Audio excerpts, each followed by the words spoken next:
Assalamu alaikum құрметтілер. Бүгін біз видеода жылқы малының қазысын алу туралы түсіретін боламыз. Міне қарап отырсаңыздар, шабынан бастап кесіп бастаймыз да, мына жерде шапта без болады. Сол безін алып тастап,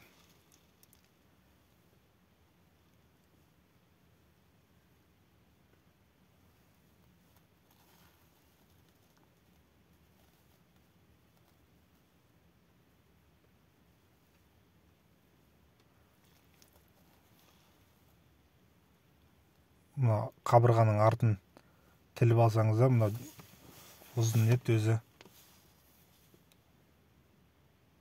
омыртқаныкі. Сол омыртқаның етін өзіне қалдырып, етін бөліп алып тастайсыз. Сол кезде қабырғаның бастары ғана қалады да, оңай шығатын болады. Және де мынау омыртқаның еті тармақталмай әдемі бөлінетін болады.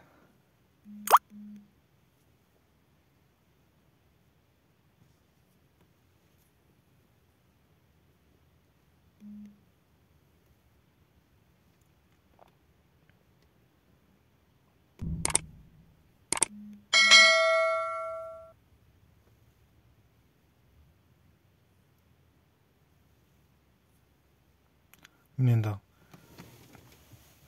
тікесінен қойып, шабынан бастап қазысын тілетін боламыз.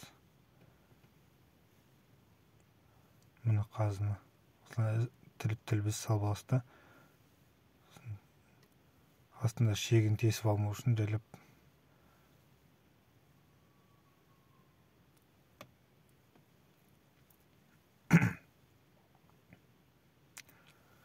қанша елі беретінін көретін боламыз.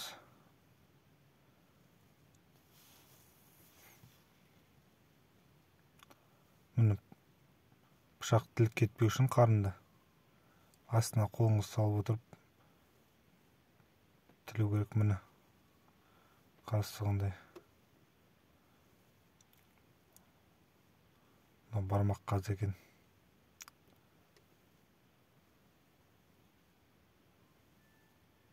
Осылай төске дейін тіліп шығасыздар. Шек қарын түсіріп, ары қарай екі қазыны бөліп аламыз.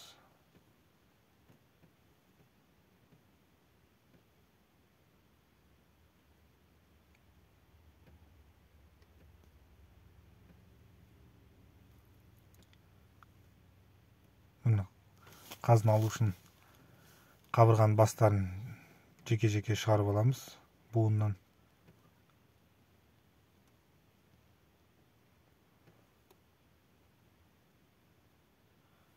Видео ұнаса лайк басып пікір қалдыруды ұмытпаңыздар.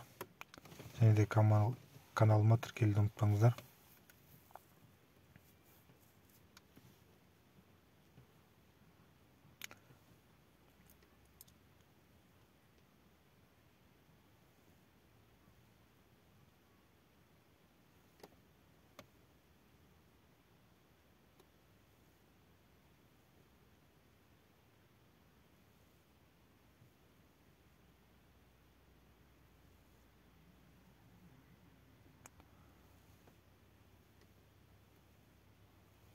Жылқы малында 12 қабырға болады.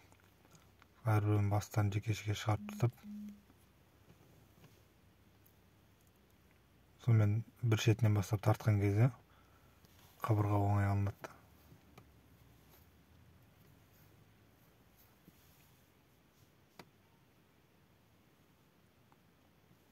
Бұл видео бір көрерменнің сұранысы бойынша түсіріліп отыр. Егер де сіздерде қандай бір мал союдың қызық жерлерін көргілеріңіз келсе, маған шабыт беріп отырыңыздар.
Онысы тек қабырғаның бастарын шығарбағаннан кейін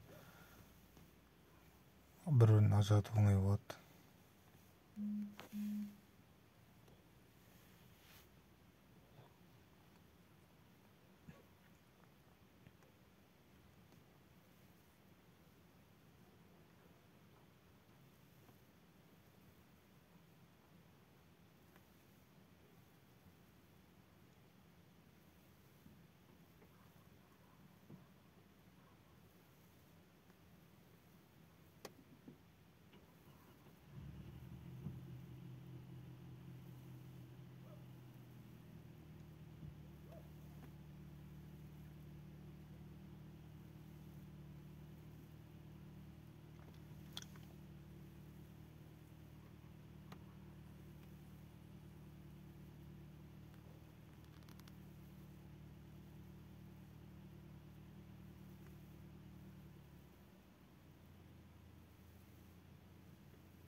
Міне енді екінші жақ қабырғаларын аламыз.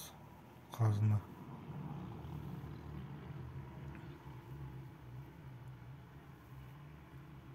еді күшке салатын болсаңыз, қазының басындағы доңғалақ шығыршығы белдемеде қалып қоятын болады.